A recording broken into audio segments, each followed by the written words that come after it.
Mummy papa को घर भेज दिया और अब खुद बिजी हो गए। मैं तंग आ गई हूँ। प्रिया, यहाँ आओ। अरे आओ भी ना।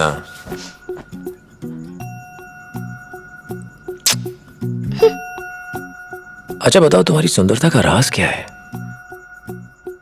ये मलाईदार गाल, रसीले होंठ, हिरनी जैसी आंखें, तोते जैसी नाक। ए धीरू, तुम तो मेरे लिए कुछ लाने वाले थे ना? कहाँ है?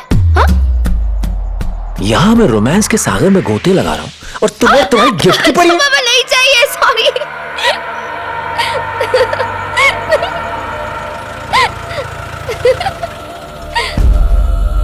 दरवाजा खोलिए सर, हाईवे पर हमारी गाड़ी का एक्सीडेंट हो गया है। दरवाजा खोलिए, खोलिए दरवाजा।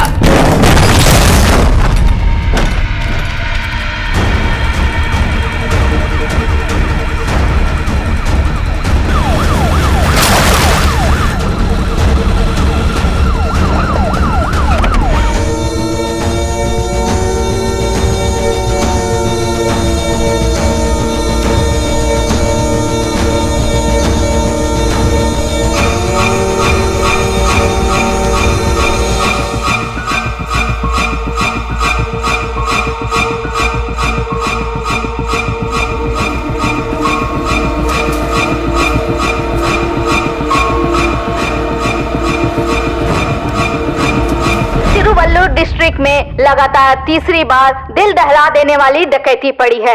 आप ही बताइए, 10 कांस्टेबल्स मीलों लंबे हाईवे को कैसे सुरक्षित रख पाएंगे? इसके अलावा हाईवे पे भी काम चल रहा है, लाखों गाड़ियों में उन्हें पहचाने कैसे? पहले 11 बजे तक दुकान खुली रखता था, अब तो सूरज ढलते ही घर में दुबक जाता हूँ। रात को अकेले सड़क पर निकलने में डर लगता है। जब शारदा मैडम के घर में डकैती पड़ी तब से मैंने दूसरे घरों में काम करना छोड़ दिया। लोग इस गांव में अपनी बेटियों की शादी नहीं करवाते। हम खुद यहाँ से कहीं और जाना चाहते हैं। इससे पहले कि लोगों का पुलिस डिपार्टमेंट से भरोसा उठ जाए, इसलिए पुलिस को कड़ा कदम उठाना पड़ेगा और लोगों का भरोसा जीतना पड़ेगा। सत्या सर, तमिलनाडु के सभी पुलिस स्टेशन पर फैक्स भेजो। इससे मिलते जुलते सभी केसेस के डिटेल्स चाहिए। Photos, videos, dog squad details, fingerprints, पैर के prints, tyre marks, material objects, physical evidences, quest report, postmortem report और केस से रिलेटेड और सभी रिपोर्ट्स। ऐसे और सिमिलर केसेस का पता लगा। एक ही गैंग था, कई जगहों पे हत्याएं कर वहां डकैती डाली। गुत्थी का एक सिरा ढूंढने के लिए हमने हैबिचुअल ऑफेंडर्स की लिस्ट बनाई और पूछताछ शुरू कर दी। चोरी करना एक आर्ट है। देखते ही वी कम टू नो घर में कितना माल होगा। घर में सूखते कपड़ों को देख के हाउ मेनी आदमी, औरत, नौकर है सब पता चल जाता है। डॉग्स भी बहुत इंपॉर्टेंट है। देसी ब्रीड है या फॉरेन ब्रीड, एक रोटी खाता है दूसरा बिस्किट। अपना औजार ले जाएंगे तो आप जैसे पुलिस वाले बाहर ही धर दबोचेंगे। घर के कबाड़ से ही औजार ढूंढते हैं, सूंघ के पता लगा लेते हैं किचन किधर, बेडरूम किधर। हाथ लगाते ही पता चल जाता है कौन सी कपड़ों की अलमारी है, कौन सी कैश की। मास्टर की अपने पास होती है, 5 मिनट में साहब कुछ टेस्टी बनाओ तो खा भी लेते हैं साहब, फिर खिसक लेते हैं। वी आर आर्टिस्ट और आप हम पे खून का इल्जाम लगा रहे हैं। इंसल्ट है। खड़ा रहे।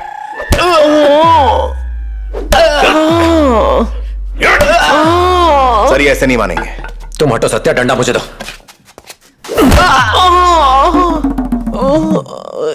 अलमारी खोलना मेरा खासियत है। 200 ग्राम तेल और पकड़ के लिए हाथ में राख चाहिए। वही जाते हैं जहाँ खिड़की के पास अलमारी होती है और खिड़की पे चढ़ के जमीन पे तेल डाल देते हैं और फिर जैसे चाहो एक उंगली से भी घुमा सकते हैं। और यही हमारा प्लान होता है सर। काम पूरा। भगवान हमारे पार्टनर हैं, लूट के माल का एक हिस्सा देते हैं। उनको कट नहीं मिला तो मेरा सर कट जाएगा। मैंने नहीं किया सर। खोल अपना मुंह। अरे ऐसा क्या किया? नकली दारू बनाता है, नकली दारू बनाता है। त्रिची में केरावा जाति का एक गैंग काफी सक्रिय हुआ करता था। मैं डिपार्टमेंट में था तो मरियप्पन गैंग डकैतियां डालता था। वो लोग अपनी असली पहचान छुपा के रखते थे। 25 सालों से इन्फॉर्मर का काम कर रहा हूँ, इस तरह का घिनौना अपराध कभी नहीं देखा। सही में सर मुझे नहीं पता है सर। कोई आइडिया नहीं है सर। तमिलनाडु सर। गन रखते हैं डकैती के लिए। कभी नहीं सुना। लाइसेंस निकालो। जितनी भी सुनसान जगह सब जगह नोटिस लगा दो।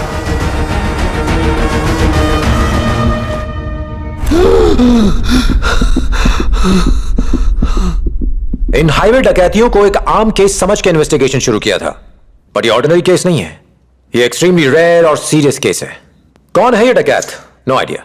कैसे ट्रैवल करते हैं, जुर्म करके कैसे भागते हैं, नहीं पता। सिर्फ एक ही वार से विक्टिम की जान कैसे ले पाते हैं नहीं मालूम। आज तक एक भी आई विटनेस क्यों नहीं मिला, अगेन नो आइडिया। वो शातिर न सिर्फ सवाल छोड़ गए पर साथ में एक फिंगरप्रिंट भी छोड़ गए। और चूंकि ये एक यूनिक केस है, हमने इस फिंगरप्रिंट को तमिलनाडु के हर पुलिस स्टेशन में भेजा। किसी भी अरेस्टेड क्रिमिनल से ये मैच नहीं किया, लेकिन कई दिनों की कोशिशों के बाद ये एक जगह मैच किया। 1995 से अब तक हुई 22 डकैतियों और हत्याओं के सिमिलर क्राइम सीन से यह फिंगरप्रिंट कॉमन फैक्टर निकला। यह कोई पुराना गैंग नहीं है, एक नया गैंग है जो पिछले 9 सालों से कानून के हाथों से बचता फिर रहा है। उन्हें नहीं पकड़ पाए तो ये क्राइम करते रहेंगे। अब तक 18 लोग जान गंवा चुके हैं, 60 आंख कान खो चुके हैं, जबड़े तुड़वा चुके हैं, कुछ कोमा में हैं। मैं हैरान हूं कि डिपार्टमेंट ने इतनी लापरवाही कैसे बरती। मैं सो नहीं पाता। उन बच्चों और बूढ़ों की चीखें मेरे कान में गूंजती हैं। क्राइम में विक्टिम की जान जाना कोई नई बात नहीं है, इसमें डिस्टर्ब होने की कौन सी बात है। एक आम नागरिक भी जुर्म के खिलाफ खड़ा हो जाता है। हम लोग तो उसकी सैलरी लेते हैं, हमारे घर चलते हैं उससे। एक शर्मिंदगी सी महसूस होने लगी है, लेकिन शायद आपको शर्म नहीं आती। तुम्हारा नेक्स्ट स्टेप क्या होगा? सर, सभी विक्टिम्स को सर के एक ही साइड पे मारा गया है। यह जानवरों को मारने की टेक्निक है। इसका एक कंक्लूजन निकलता है कि हत्यारे शिकार करना जानते हैं। उन्होंने देसी कट्टे इस्तेमाल किए जो इस स्टेट में नहीं बनते।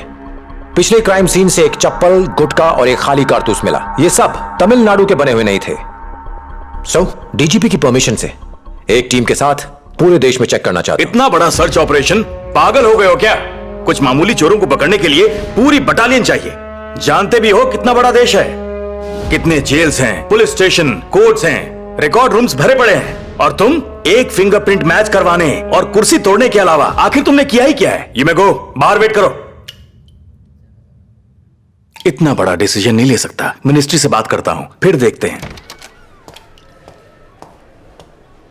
नहीं माना। पब्लिक की सुरक्षा का सवाल है, कुछ तो करना पड़ेगा सर। देखो, इस केस के लिए एक स्पेशल क्राइम टीम बनाओ। एक वैन प्रोवाइड करता हूं, उसे यूज करो। दूर जाना हो ट्रेन से जाओ। Yes sir. प्रिया के पास एक लेडी कांस्टेबल छोड़ के मैं निकल पड़ा। एक चप्पल, खाली कारतूस और एक फिंगरप्रिंट इस देश के एक एक क्रिमिनल से वेरीफाई करना था। देखिए, आंध्रा में ज्यादातर ड्राइवर्स ऐसे ही चप्पल पहनते हैं। इस चप्पल से पता लगाना बहुत मुश्किल है। ठीक इसी तरह के 3 केसेस यहां भी रजिस्टर हो चुके हैं। 10 साल हो गए, अब तक कोई सुराग हाथ नहीं लगा।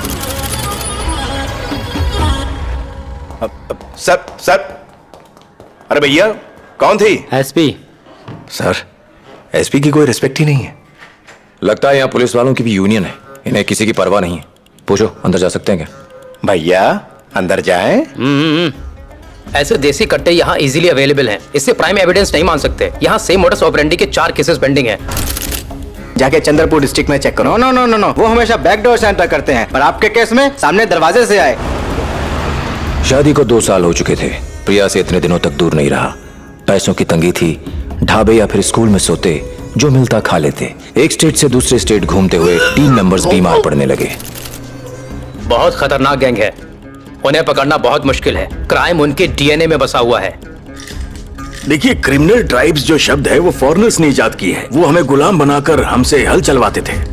दिल में गिल्ट थी कि प्रिया को टाइम नहीं दे पा रहा हूँ। उन दरिंदों को ढूंढने की मेरी कोशिश ने मुझे खून से सने इतिहास से रूबरू करवाया। भारत के हर एक कोने में घिनौने क्राइम्स होते आए हैं। जहां जहां भी गए, इससे घृणित केस पेंडिंग थे। उन सब केसेस से फिंगरप्रिंट्स के रिकॉर्ड्स इकट्ठा किए और उन्हें हमारे केस के प्रिंट से मैच किया। इन सब के पीछे एक ही गैंग का हाथ था।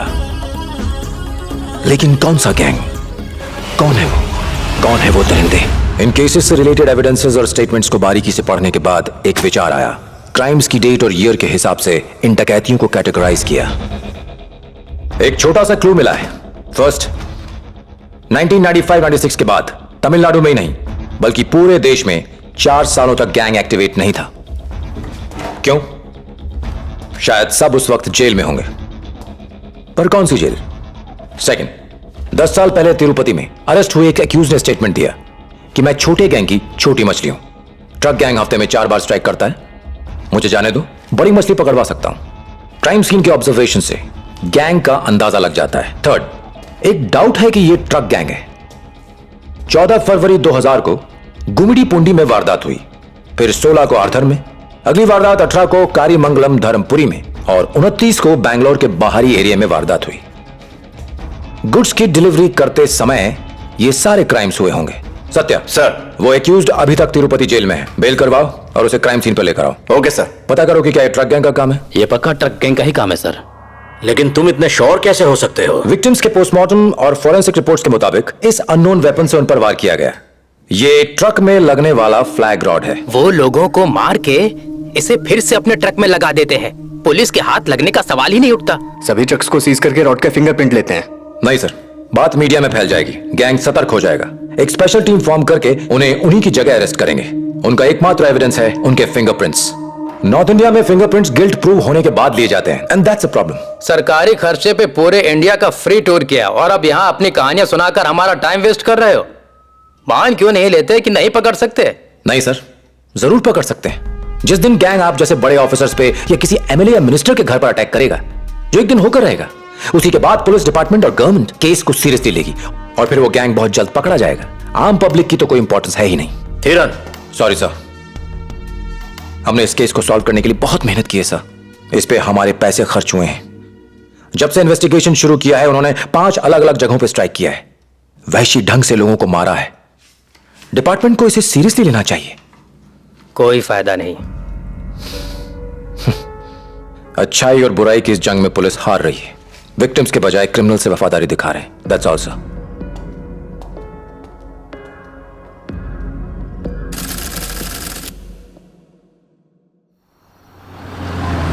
स्पेशल टीम की रिक्वेस्ट खारिज कर दी है सत्या। देखते हैं क्या होता है। ओके। मेरी बिल्ली, कोई फायदा नहीं है, उठ जा। मैंने तुम्हें इतने फोन किए, तुमने एक भी नहीं उठाया। सर तो बिजी है मीटिंग में। पर ये बेस्ट ऑफर में लाया हूं। अब बिना डिस्टर्बेंस के डायरेक्टली बात कर सकती हूं। इस ग्रीन बटन को दबाना है पता बस। है, देख चुकी हूँ। प्रिया, बहुत इंपॉर्टेंट केस है, पब्लिक परेशान है। और मैं? मेरा रसगुल्ला। बातें मत बनाओ। क्यों? I am serious. Okay, serious. बोल डाल।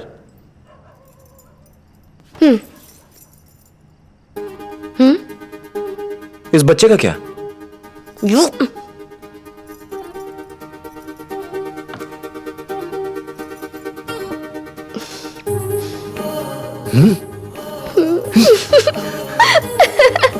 सच में? शैतान।